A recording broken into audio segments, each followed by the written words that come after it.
जय श्री कृष्णा। श्री गिरिराज धरन की जय। श्री वल्लभाधीश की जय। अपने अपने गुरुदेव की जय।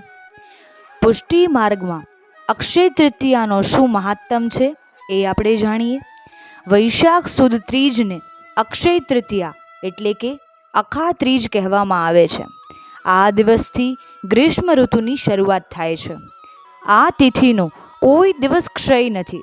ત્રેતા યુગની જન્મતિથિ એટલે અક્ષય તૃતીયા. આજથી ચંદન યાત્રા શરૂ થાય છે. ભક્તો પોતાને ઘેર પ્રભુને પધરાવીને યુગલ સ્વરૂપને પધરાવી પોતાની વિરહ અગ્નિ પ્રભુને નિવેદન કરી અનેક પ્રકારની શીતલ સામગ્રીઓ ધરાવે છે, જેમ કે ચંદન, અરગજા, કેસર, કસ્તુરી, બરાસ, ગુલાબ વગેરે સુગંધી, અતર ફૂલેલ આદિ વસ્તુઓનો અંગીકાર કરાવી દર્શન કરી ઠાકોરજીને શીતલતાની પ્રાપ્તિ કરાવે છે. શ્રી ઠાકોરજી અક્ષય લીલાના આસક્ત છે. અખંડ લીલા સિવાય બીજું કશું જાણતા નથી. આ દિવસે ચંદન તથા શ્વેત વસ્ત્રો ધરાવાય છે. તેનો ભાવ એવો છે કે ઉનાળાની ઋતુમાં અધિક તાપ હોય તેમ શ્રી સ્વામીજીના સંયોગમાં ક્ષણ એક પણ વિરહ વિભ્રમ થાય તેની નિવૃત્તિ માટે તેના ભાવરૂપ તથા શ્રી સ્વામીજીના કુમકુમાદ્યારૂપ જે ચંદન તેનું બધા અંગે લેપ કરી તાપની નિવૃત્તિ કરવામાં આવે છે. ચંદનના કટોરામાં 5 વસ્તુઓ આવે છે: ચંદન, કેસર, કસ્તુરી, કપૂર અને ચોવા. તેનો ભાવ એ છે કે ચંદન છે તે શ્રી ચંદ્રાવલીજીના સ્વરૂપનો રંગ છે. કેસર છે તે મુખ્ય સ્વામિનીજીના સ્વરૂપનો રંગ છે. કપૂર છે અનન્યપૂર્વાના યુથાધિપતિ શ્રી લલિતાજીના સ્વરૂપનો રંગ છે. અને ચોવા છે તે સમસ્ત ભક્તોના શ્રી ઠાકોરજી વિશે સ્નિગ્ધ ભાવ છે.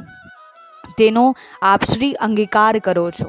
અને કસ્તુરી છે તે સ્વયં આપશ્રીના સ્વરૂપનો રંગ છે. અને શ્વેત વસ્ત્ર છે તે અત્યંત શીતલ છે અને ગ્રીષ્મ ઋતુમાં સુખકારી છે. તેથી શ્રી ઠાકોરજીને અંગીકાર કરાવાય છે. કંકુ, ચંદન શ્રી પ્રિયાજી પોતાના પ્રાણનાથને અંગીકાર કરાવે છે. એ ભાવથી આપણા કંકુ એ ચંદનનો અંગીકાર કરે છે. તે ધરાવેલ કંકુમાં શ્રી સ્વામિનીજીનો અસાધારણ ધર્મ છે. પણ ચંદન તો કપાળે તેમજ છાતીએ લગાડવું જોઈએ. અને તે આપણી માનસીમાં કે આપણે પોતાનું સખી ભાવનું રૂપ ધ્યાનમાં લેવું અને એ કંકુને ચંદન આપણા માનસીથી ચોપડવા, કેમ કે એનો પ્રભુને અંગીકાર કરવાનો છે. એવો હૃદયનો જે ભાવ છે એ ખૂબ સુંદર ભાવ છે. જે જીવને ભગવાનના વિપ્રયોગનું દુઃખ હૃદયમાં હોય એ દુઃખને કંકુ અને ચંદનથી શાંતિ મળે છે.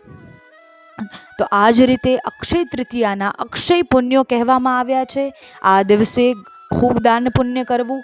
આ દિવસે ગૌમાતાની સેવા કરવા માત્રથી અક્ષય પુણ્યોની પ્રાપ્તિ થાય છે.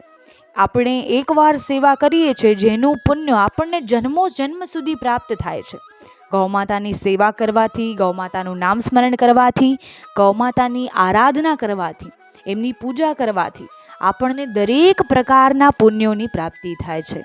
ગૌમાતાની સેવા કરવા માત્રથી મનુષ્યના સર્વ પાપ નષ્ટ થાય છે અને અક્ષય પુણ્યોની પ્રાપ્તિ થાય છે. શ્રી ઠાકોરજીને ગાયો ખૂબ પ્રિય છે. ગૌમાતા અતિ વહાલી છે. તો ગૌમાતાની સેવા કરવાથી શ્રી ઠાકોરજીને પણ પ્રસન્ન કરી શકાય છે. ગૌમાતાની સેવા કરવાથી, એમની પૂજા કરવાથી, એમનું નામ સ્મરણ કરવાથી શ્રી ઠાકોરજી સદૈવ પ્રસન્ન રહે છે. જે સ્વયં શ્રી ઠાકોરજીની પણ આરાધ્યા છે.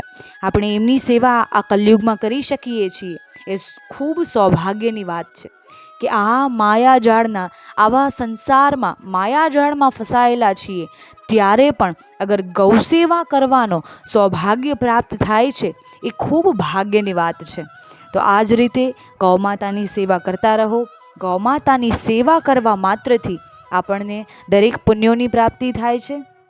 ગૌમાતાની સેવા કરવાથી ગૌમાતા અવશ્ય આપનું કલ્યાણ કરે છે. શ્રી ઠાકોરજીને લાડ લડાવતા રહો, શ્રી ગૌમાતાને લાડ લડાવતા રહો. આ જ રીતે સેવા કરતા રહો. જય શ્રી કૃષ્ણ. જય ગિરિરાજ.